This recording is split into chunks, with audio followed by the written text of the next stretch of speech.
Welcome to Hard Talk. I'm Stephen Sacker. Back in 2015, the nations of the world made a formal commitment to act to keep global warming well below 2 degrees centigrade. So much for fine words. Global greenhouse gas emissions are still rising. The data suggests the planet is warming at an alarming rate. What to do about it? Well, my guest today is Roger Hallam, co-founder of Extinction Rebellion, a movement dedicated to mass resistance and civil disobedience. How far are the climate rebels prepared to go?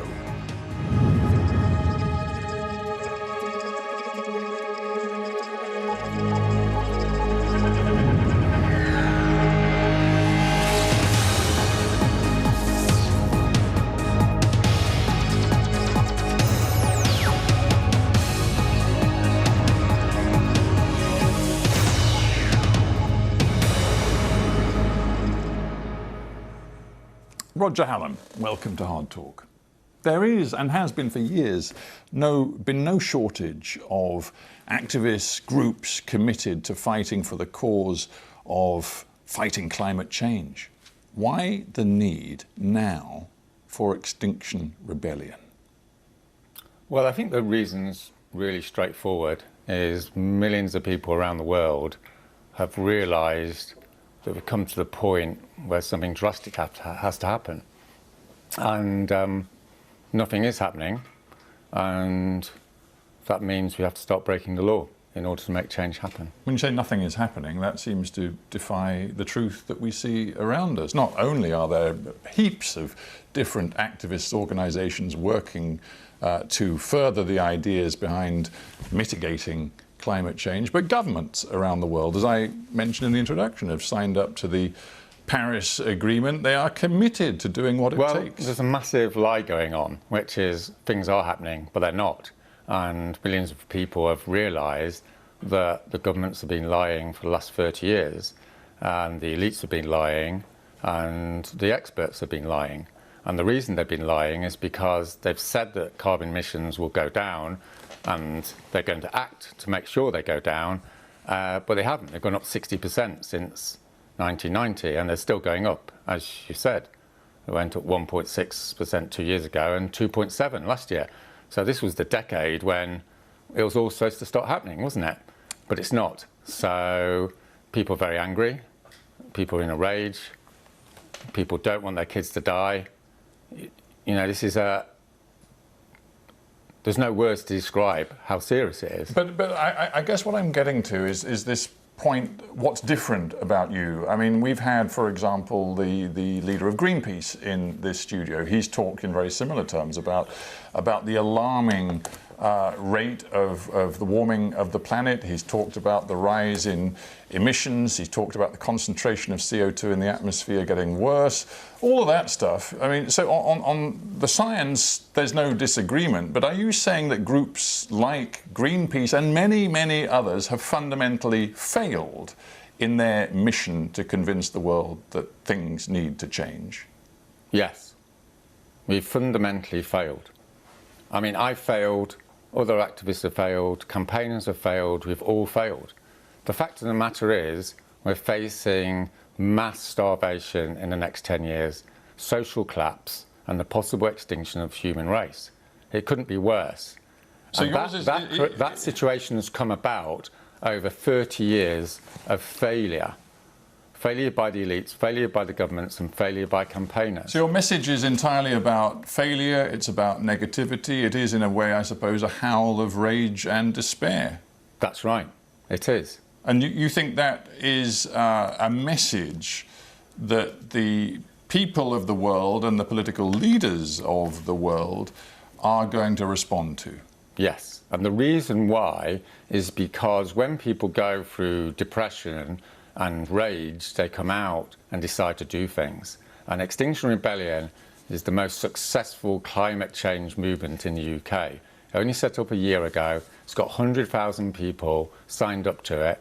It's done mass civil disobedience. It's changed the conversation in this country. And the reason why it's done that is because it's dedicated to telling the truth. And the truth is that we're in this beyond terrible situation, and it's being brought about by the elites and the governments lying to people. and misleading people over 30 years. But aren't you lying and misleading people too? Because you are suggesting it is possible, for example, in the United Kingdom, where the group was founded, that we could, in the UK, move to net zero carbon emissions by 2025. And that really isn't possible. Of course it's possible. Anything's possible. It's a matter of whether there's political will. Okay, let me rephrase the question. It's not possible within the framework of our capitalist economy without causing unimaginable damage to people's lives. Well, the damage is imaginable and it's proportionate and it's necessary because the alternative is social collapse. That's the fundamental realisation people have come to. There's not a third option here of carrying on business as usual. See, the problem is that the reason I began by discussing where you sit within the sort of the climate change and environmental movement is that you are an outlier among so many people who agree like you that there is now a climate emergency. For example, the Energy and Climate Intelligence Unit, which sympathises with much of the message that you deliver, does not sympathise at all with some of the objectives and targets you lay out, because they say that, for example, the net zero emissions by 2025 is technically, economically and politically impossible, has absolutely no chance of being fulfilled. Well, they're wrong. You know, we can do whatever we like in our society. It's a matter of whether we're prepared to undertake the costs of it. The fact of the matter is, and this is the major point that Extinction Rebellion is trying to say, is it's over, right, for this civilization. The reason it's over because of the hard physics. We're not making a political point or an ideological point or, you know, trying to be awkward or all the rest of it. We're simply saying that the science is real. If the science is real, it means we're facing social collapse. The reason we're facing social collapse is because of mass starvation. And the reason we're going to have mass starvation is because of the collapse in the weather systems around the world. Yes, but I'm talking about the degree to which you say action, the most radical form of action, has to be completed within the next 6 years, which is what you are saying. You're suggesting, you're setting a target which would mean that people couldn't use combustion engine vehicles anymore, they couldn't fly anymore, they couldn't use gas to heat their homes anymore. And I put it to you that suggesting that is possible makes you a fantasist. It's like going to the doctor and the doctor says you've got cancer. And if you carry on as normal, you're definitely going to die, okay? Or you can try and change, but you might still die. Those are the options for the human race now, if we're to believe the science. So, well, with respect, I don't think the science is saying that we're all going to die within 6 years. No. What we're saying, what the science is saying is, if there's not fundamental, major change in the structure of the global economy in the next 10 years, then we're heading for catastrophe, you know. And what that means is we're going to be heading for mass social collapse and mass starvation. Do you acknowledge that the message you are peddling, and it is full of past failure, deep negativity, the most urgent of alarms and emergencies for right now, do you accept that it can't be successful as a sort of movement without taking the public with you? The public is starting to get round to the idea that we're facing social collapse. Like before April, before there were 1,200 arrests in the streets of London, in the biggest civil disobedience protest in British history, the British public didn't have any opinion on the climate emergency. Afterwards, 67% of the British public agree there is one. You want to bring down the capitalist system as we know it. Is that fair? The capitalist system is going to be brought down by itself. The capitalist system is eating itself. Well, no, but the point about your movement is that... let me make this point clear, right? The capitalist system, the global system that we're in, is in the process of destroying itself, and it will destroy itself in the next 10 years. Yeah. The reason for that is because it's destroying the climate. The climate is what's necessary to grow food. If you can't grow food, there'll be starvation and social collapse. Now, the problem is people in the elites and people in the BBC and people in the governmental sector cannot get their heads around what's actually happening. The fact of the matter is, if you go out and talk to ordinary people in the street, they're aware of this. And that's why hundreds of thousands of people around the world are starting to take action. Yes, because I understand what your perspective on the climate is that the emergency is here, it's now, and we have to respond. No, I don't think you have. You see, well, I want to ask you about the degree to which you see yourself as a revolutionary.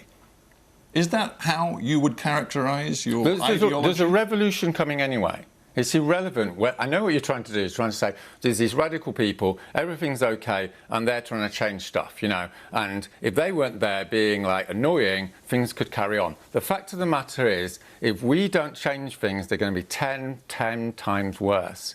And those are the two options. That's why I'm telling you about the analogy of the doctor. When you go and see a doctor, you don't blame the doctor. You don't accuse the doctor of being revolutionary, right? Because the doctor is simply telling you what the science is. And the science is we're going to have social collapse or we're going to try and do something about it. Well, with respect, science is different from politics. You're taking science and then you're putting a political interpretation on what it means, how it's going to impact. There's no political interpretation here. Let me just put you some words by a former head of the Metropolitan Police Counter-Terror Command who has studied your movement. He says, Extinction Rebellion is seeking the breakdown of democracy and the state. He regards you as akin to a dangerous terrorist organisation. Well, you're telling me that you're going to take the public with you when a former police chief is suggesting that you actually are anarchists who want to bring down the state and our democratic system. You think the public's ready for that?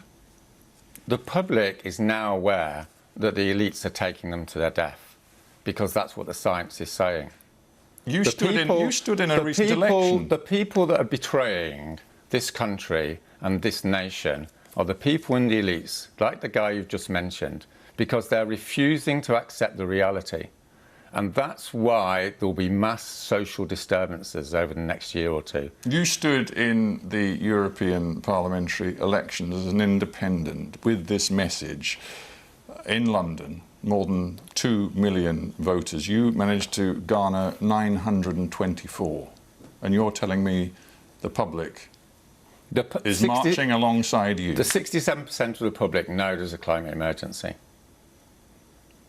If you know there's a climate emergency, it means that we're facing a situation more serious than we've ever had to deal with in the whole British history. Politicians are now talking of climate emergencies, making the leap from talking of a climate emergency to the mass civil disturbances, disruption, the bringing down of the state as we know it. That's something quite different. How far are you prepared to go? We've seen, let's say, hundreds, sometimes maybe even 1,000 or two of your Extinction Rebellion colleagues and activists on the streets of London, gluing themselves to buildings, gluing themselves to roads, disrupting traffic, once even disrupting public transport, which to many seemed a bit odd.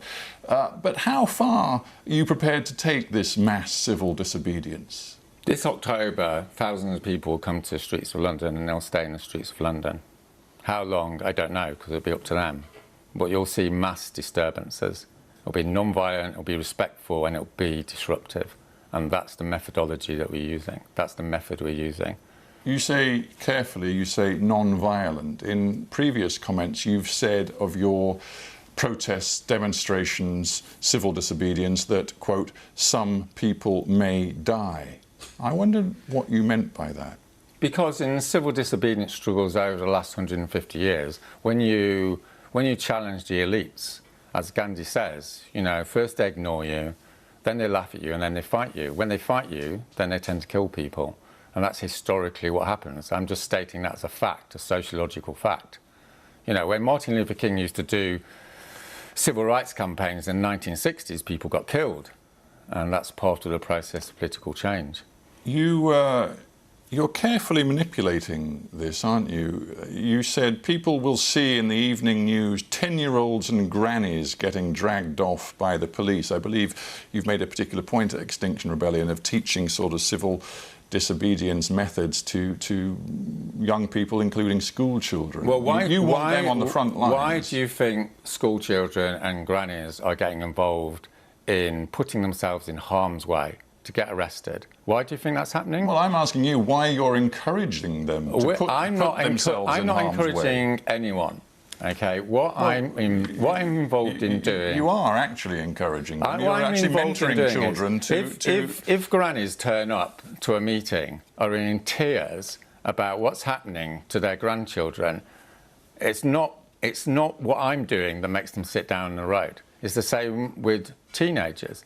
Teenagers are shitting themselves about what's happening for the future. They've got another 50, 60, 70 years to live on this planet.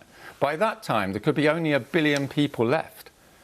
I mean, that's 6 billion people that have died from starvation or been slaughtered in war. I mean, the scale of it is beyond the imagination, isn't it? And this is the biggest problem, is the elites and the BBC and the conventional media has simply not grasped the enormity of what's happening. Well, never mind the elites. It seems that many people, even who were involved in the early days of Extinction Rebellion, like yourself, think you're going far too far. You haven't heard what I've said, and this is the fundamental problem. I'm listening very carefully to No, I don't think you are. You're listening, but you're not emotionally connecting, and this is the problem. You know, I've just spent a year doing interviews like this with journalists, and journalists are not emotionally connecting with what's happening. I'm talking about the slaughter, death, and starvation of 6 billion people this century. That's what the science predicts. That's the trajectory we're on. And that requires absolutely desperate measures to stop it.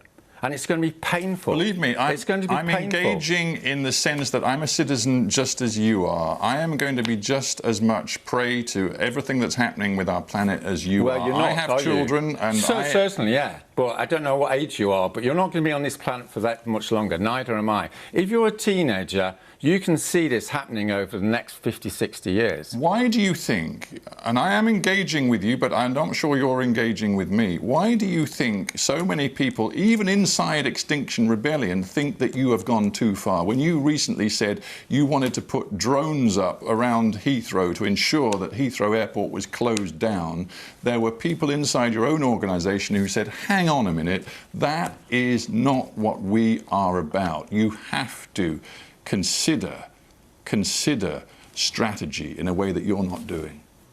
The fact of the matter is, with the aviation industry and the whole carbon economy, all this activity is bringing us to destruction. And there's people in Extinction Rebellion and in other networks who, as an act of conscience, are going to be taking action against it. Yeah, and that's the same as it happened in the past, I'll ask you again. Here, I'll give you a quote from somebody, I don't know if you know him personally, but Simon McKibbin, a lecturer at Cambridge University, joined Extinction Rebellion, has now left, specifically because he was horrified and upset by your plan to shut down Heathrow with drones. He said, threatening to fly drones into a busy airspace is a departure from the ethics of non-violence. It threatens people, puts people at risk. He said, I believe if this is permitted to go ahead, we'll lose the goodwill of the public. Why do you persist with this? Because we're facing mass starvation, and because people generally in society, and particularly people in the elites, are not capable and are not empathising with that reality. Will you put those drones up? Myself? Well, you and those of your movement who believe like you that it's justifiable. This is what's coming down the road. And if the elites don't respond to non-violent action, then you know what's going to come next. Is people other than Extinction Rebellion will use violence. That's what's coming down the road. I mean, I'm speaking as a sociologist here. I'm not saying it's good or bad. What I'm saying is, if you put a society under a massive amount of stress, if you propose, will you just leave me a minute. Just let me finish this. If you tell the citizens of a country that the government is facilitating their death, then you can expect one thing. Particularly in a country like Britain, where people don't put up with such nonsense, you can expect rebellion. Will you? Just answer the question, will you try to close down Heathrow Airport with drones? It hasn't been decided. It hasn't been decided, and I don't want to talk about specific things, because that's not up to me, right? That's up to the people that are engaged in it. What I can say to you is, this is what's coming down the line. Doesn't it strike you that if you were serious about trying to lobby, pressure change policy where it matters most, you'd be working in Washington, D.C., Beijing, maybe Moscow, maybe Riyadh, Saudi Arabia. It's very easy in a democracy like Britain to get people out on the streets, to glue yourself to railings. It is ultimately a democracy, but in many parts of the world which matter most to this particular debate, there is no possibility of Extinction Rebellion. Most of the civil disobedience campaigns over the last 100 years have happened in poor authoritarian countries. And the fact of the matter is, when people have had enough, they'll undertake sacrifice in order to bring change. And that's the most effective way, according to the scholarship, of bringing about rapid change in a society, is mass participation in civil disobedience. And when it comes to this mass participation, you've said thousands on the streets. Do you really believe that with the methodology you've talked about in this interview, the mindset you bring to this, you are going to win the hearts and minds of the public, not just in this country, but publics around the world? I think it's inevitable. I think it's inevitable, yes. I mean, the major question now is, have we left it too late? See, I'm just mindful of international examples. Australia recently had an election. The centre-left went into that election promising major cuts in greenhouse gas emissions over the next few years. The centre-right went into that election saying, no, we're not, because it will damage jobs, it will damage industry. We're actually going to open up new coal fields across Queensland, one of the biggest states in Australia. The centre-right won. Yes. So what's happening is the level of rage in countries is increasing exponentially, and it hasn't hit that critical mass in many countries yet, but it's going to hit that critical mass very quickly, and it will shock the elites. It's going to shock the governments with its intensity, because a critical mass of people are starting to realise what's going on, which is the elites and the governments aren't actually going to do anything.